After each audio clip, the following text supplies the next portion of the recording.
नमस्कार। फिर से एक बार स्वागत है मेरे चैनल पर। मैं हूं राज। आप देख रहे हैं हाईवे 33।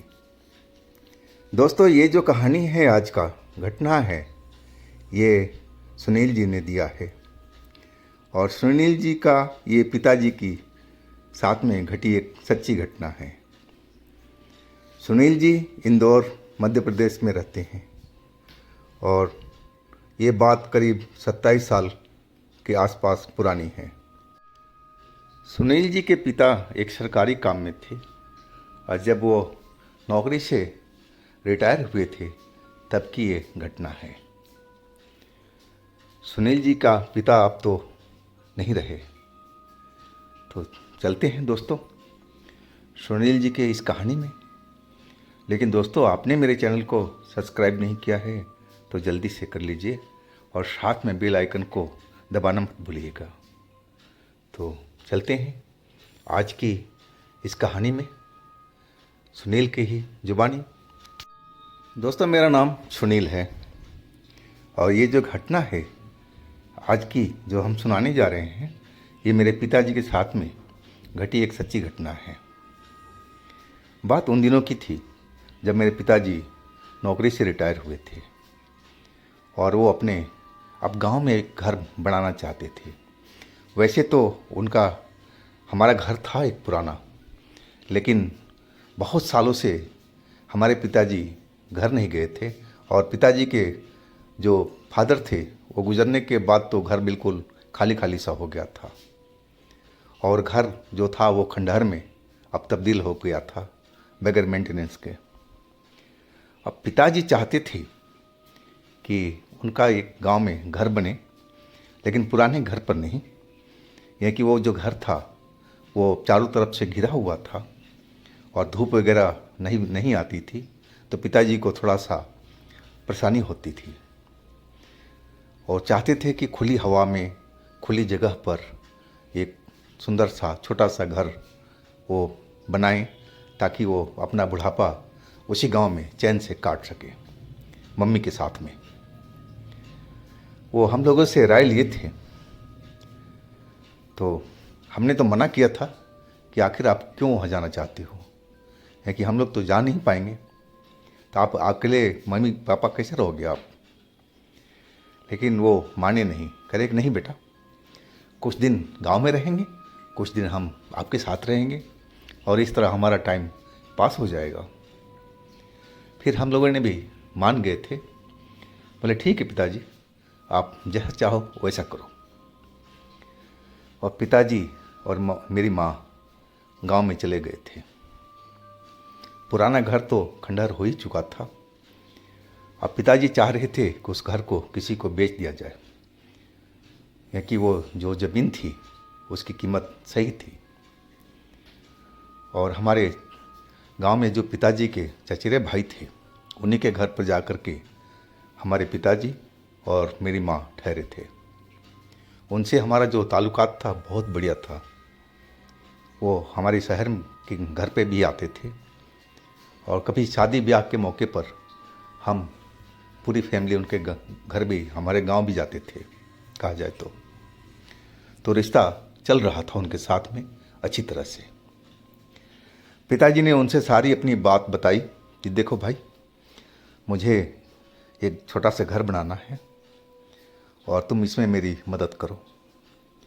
तो जो हमारे चाचा जी थे बोले हाँ हाँ बिल्कुल करेंगे, बताओ कहाँ पर बनाओगे आप। पिताजी ने जगह बता दिया, जो गांव से थोड़ा सा दूरी पर था मेरा खेत था एक, और उसी खेत में अपना घर बनाना चाहते थे। 3 कमरों का एक छोटा सा घर, और ताकि वो चैन से अपना ज़िंदगी काट सके। चाचा जी मान गए थे, बोले हाँ हाँ सब कुछ मैं करूँगा, मदद करूँगा आपका। पुराने घर का क्या करोगे? तो पिताजी ने समझाया कि इसको आप बिकवा दो। बोले ठीक है, ये भी कर लेंगे हम। और फिर नए घर का काम शुरू हो चुका था। पिताजी ने खड़ा होकर के अपने सामने में घर का निर्माण करवाना शुरू कर दिया था, और जिसमें मेरे चाचा जी भी मदद कर रहे थे। और कुछ दिनों के बाद में वो मकान तैयार हो चुका था। अब सिर्फ रह गया था कि उसमें सामान वगैरह रखा जाए, पिताजी के रहने लायक तैयार किया जाए, बस यही चीज़ की कमी थी। और मैं भी अब आ गया था वो घर देखने के लिए। मैं देखा, बहुत शानदार घर बना था, छोटा ही था लेकिन पिताजी के मन मुताबिक बना था। लोकेशन मुझे भी बहुत बढ़िया लगा था। जो खेत में घर बना था, चारों तरफ से खुली खुली हवा थी, धूप भी आ रही थी और हरियाली भी नज़र आ रही थी। फिर हमने भी जो घर का सामान था सब कुछ बाज़ार से लेकर के और पूरा सेटअप कर दिया था, किचन से लेकर के हर एक चीज़ तक। और हमने अब सोचा था कि पंडित जी से मुहूर्त निकाल करके गृह प्रवेश करवा लिया जाए। और उसी बीच में वो मनहूस खबर हमारे पास में आई। हमारा जो छोटा भाई था उसकी एक्सीडेंट हो गया था रोड पर। कोई गाड़ी उसको टक्कर मार करके निकल गई थी और वो हॉस्पिटल में एडमिट था। अब सारी फैमिली हम लोग दौड़ करके इंदौर पहुंच चुके थे शहर में, और उसी के देखभाल में हम लोग लग चुके थे छोटे भाई के। घर का चाबी तो एक तो पिताजी अपने पास रखे थे और एक मेरे चाचा जी को दे आए थे कि आप इस घर को कभी कभी खोल करके साफ सुफ करवा लेना और दिया बाती जलाते रहना। हम अब छोटे भाई की सेवा में लग चुके थे। इसमें बहुत टाइम लग चुका था। जब छोटा भाई सही ढंग से चलने लगा था तो करीब करीब 5-5.5 महीना गुजर चुका था और पिताजी हमारे गांव नहीं जा पाए थे। जब भाई अपने पैरों पर थोड़ा बहुत चलने लगा तब पिताजी बोले कि मैं एक बार गांव होके आता हूँ, देख के आऊँ। और वो अपने चले गए गांव मम्मी को साथ में लेकर के। पिताजी बता रहे थे कि जब हम पहुँचे थे गांव में, शाम का टाइम था और बरसात हो रही थी। बरसात जो थी रुक नहीं रही थी, कैसे कैसे करके और अपना नए वाले घर पर जो रास्ते में ही पड़ता था, पहले गांव से पहले ही था, और वहाँ तक तो पहुँच गए थे। लेकिन आगे जो था बरसात की वजह से पानी वानी लगा हुआ था गांव में जाने से पहले, तो पिताजी ने घर तो अपना खोल लिया था और अब मेरी माँ से बोले कि अब देखो, अब भाई से तो हम लोग कल मिलेंगे, आज हम लोग यहीं पर रुकते हैं और कल जब सुबह होगा बरसात बंद हो जाएगी तो चलेंगे वहाँ पर, और फिर गृह प्रवेश की पूजा पाठ की तैयारी करवाया जाएगा। मम्मी ने बोली ठीक है, अब क्या किया जा सकता है, इस वक्त तो हम वहाँ जा नहीं सकते। और हम लोग नए घर में आ चुके थे। जब पिताजी ने खोला था घर को तो गंदगी तो आनी ही आनी थी, क्योंकि चाचा जी ने शायद खोलकर सफाई नहीं करवाया होगा। तो पिताजी ने अपना साफ सफाई का काम शुरू हो चुका था, कर रहे थे। मम्मी भी उनका मदद कर रही थी और फिर वो लोग साफ सफाई करके अपना बैठ गए थे। शहर से तो कुछ खाने पीने के साथ में ले आए थे और वही खा पी करके अब आराम करने के लिए सोच रहे थे, क्योंकि अब रात हो चुकी थी। पिताजी सोच रहे थे कि कल पंडित को बुला करके अब मुहूर्त पहले निकाल दिया जाए और इसके बाद में गृह प्रवेश की तैयारी किया जाए, पूजा पाठ करने के बाद में। लेकिन मेरे पिताजी की सबसे बड़ा गलती थी, उनको इस घर में आना ही नहीं चाहिए था। बिना गृह प्रवेश का, बिना पूजा पाठ किए रात गुजारना ही नहीं चाहिए था। सबसे बड़ी गलती थी हमारे पिताजी की। बिना पूजा पाठ किए उस घर में वो रुकने जा रहे थे। कहा जाए तो पहली रात थी उस नए घर में, और पिताजी माँ कमरे में सोए हुए थे पलंग पर। पिताजी बता रहे थे कि करीब 12:30 के आसपास की बात थी। वो बाथरूम जा रहे थे। बाथरूम से होकर के जब वापस पलंग पर आए तो माँ भी बाथरूम जाने लगी थी। जब बाथरूम माँ गई तो पिताजी को नींद आ चुकी थी, वो सो चुके थे। और तभी माँ ने बहुत ज़ोर से चिल्लाया था और पिताजी की नींद खुल गई थी। और इसके बाद पिताजी मम्मी को आवाज़ देते हुए अब दौड़ पड़े थे बाथरूम के साइड में। और जब वहाँ पर उन्होंने पहुँचा तो देखते हैं कि मेरी माँ तो ज़मीन पर गिरी हुई है, और सामने देखते हैं तो एक दुबला पतला इंसान जैसा और मम्मी से कुछ ही कदम दूरी पर खड़ा है, और लंबाई उसकी बहुत काफ़ी थी, और बिल्कुल शरीर एक हरा, कहा जाए तो मतलब बिल्कुल दुबला पतला। और जो हमारे पिताजी ने समझा कि ये तो कोई चोर लग रहा है। और वो बगल में एक झाड़ू पड़ रहा था, सीख वाला मोटा सा झाड़ू जो पिताजी ने सफाई करके रखा था। वो हथियार के तौर पर पिताजी ने उस झाड़ू को उठा लिया कि अपनी सुरक्षा के लिए, ताकि अगर चोर उन पर हमला करे तो कम से कम झाड़ू से तो ही बचाव कर लिया जाएगा। और वो झाड़ू लिए हुए मम्मी के पास में पहुंच गए थे। मम्मी बेहोश पड़ी थी, एक बार चिल्लाई थी, इसके बाद में वो बेहोश हो गई थी, पता नहीं कैसे। अब पिताजी मम्मी को पास में खड़े हो गए थे और देख रहे थे कभी मम्मी को और कभी उस लंबे आदमी को। और लंबे आदमी कुछ बोल नहीं रहा था, न भाग रहा था, अपनी जगह पर बिल्कुल स्थिर खड़ा था और भी पिताजी की तरफ देख रहा था। अब पिताजी को डर भी लग रहा था कि कभी उन्होंने चोर से पाला नहीं पड़ा था अपनी लाइफ में, और वो फर्स्ट टाइम था कि कोई उनके घर में बिना बुलाए हुए आया था। और पिताजी भी अंदर से डरे हुए थे कि कहीं चोर उन पर हमला ना कर दे।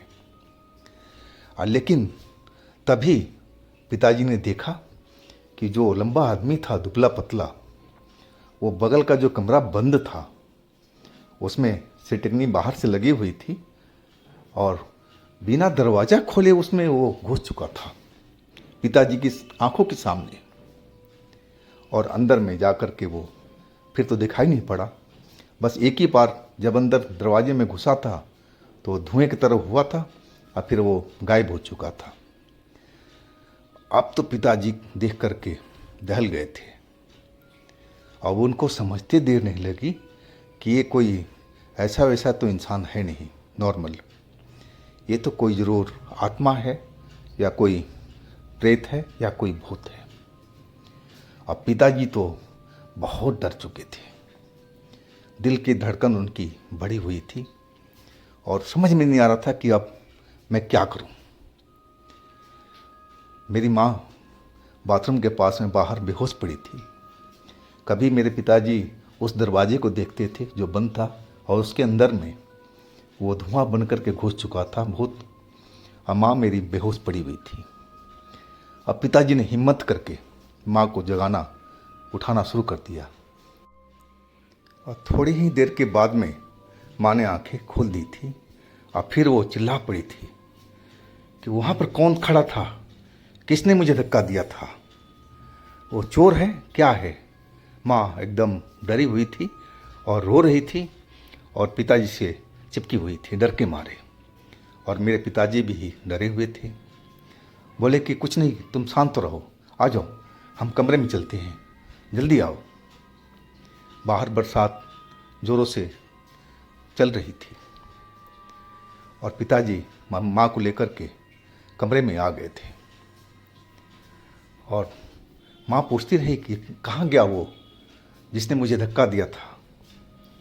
लेकिन अब पिताजी बताए तो क्या बताए, अगर पिताजी बताते कि वो भूत था उस कमरे में घुसा हुआ है तो माँ तो और डर जाती, बेहोश हो जाती दोबारा से।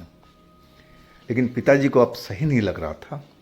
अब सोच रहे थे कि चाहे ये भूत दोबारा भी हमला कर सकता है और इस घर में हम लोग सुरक्षित नहीं हैं।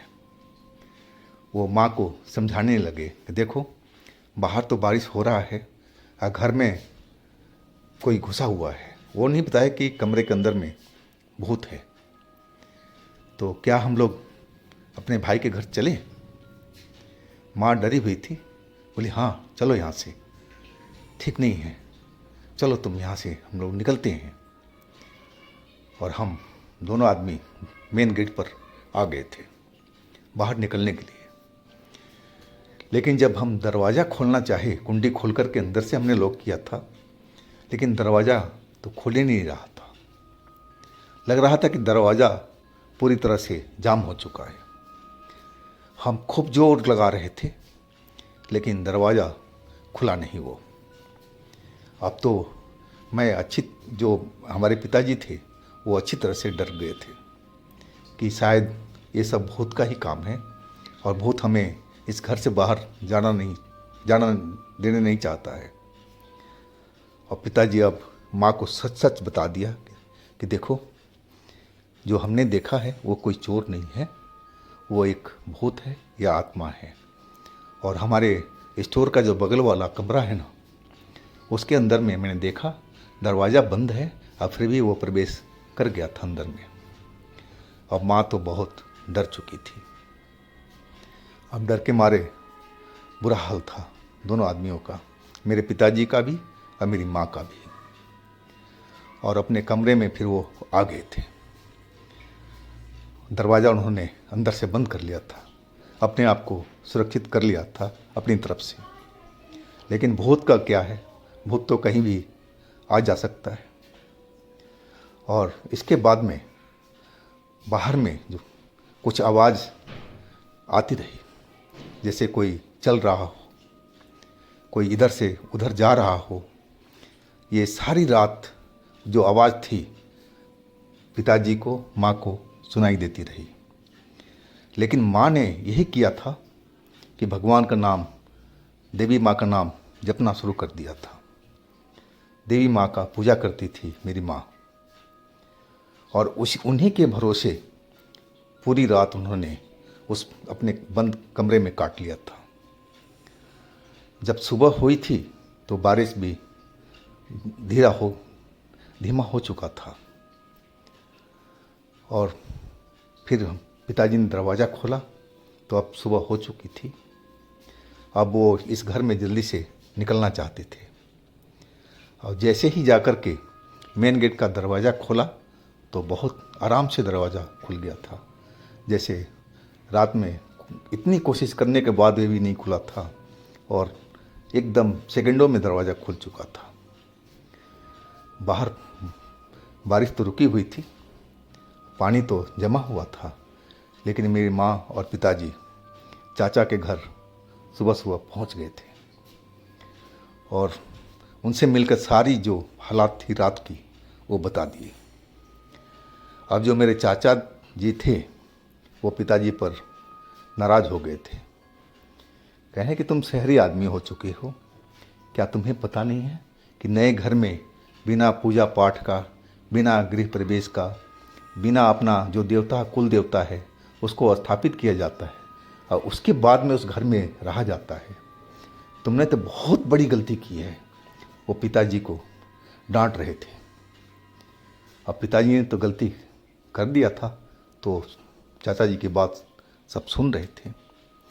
बोले कि जब तक उस घर को हम लोग पूजा पाठ नहीं कर लेंगे, अब उस घर में जाना नहीं है।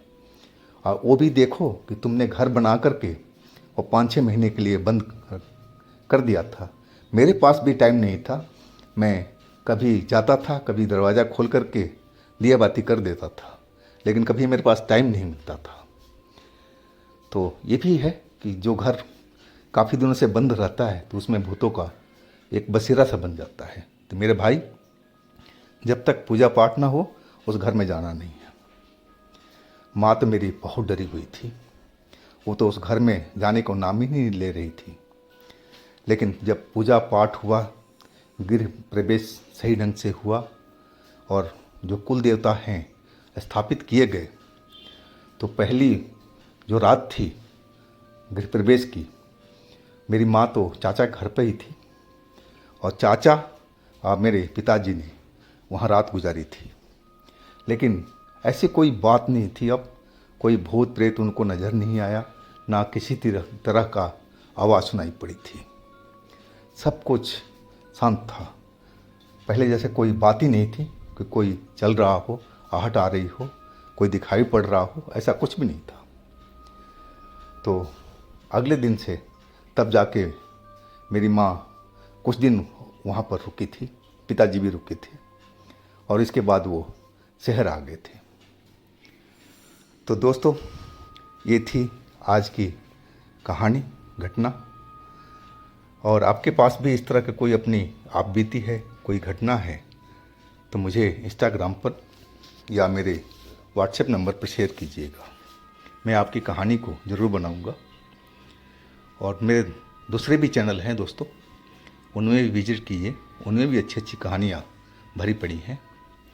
लिंक मैं नीचे डिस्क्रिप्शन बॉक्स में दे रखा हूँ, तो एक बार मेरे उस चैनल पर ज़रूर विजिट कीजिएगा और मेरे इस चैनल को भी सब्सक्राइब कीजिएगा, लाइक कीजिएगा, शेयर कीजिएगा। फिर हम मिलते हैं अगले दिन एक नई कहानी में, एक नई घटना में। आप लोग अपना बहुत ही ध्यान रखिएगा। नमस्कार।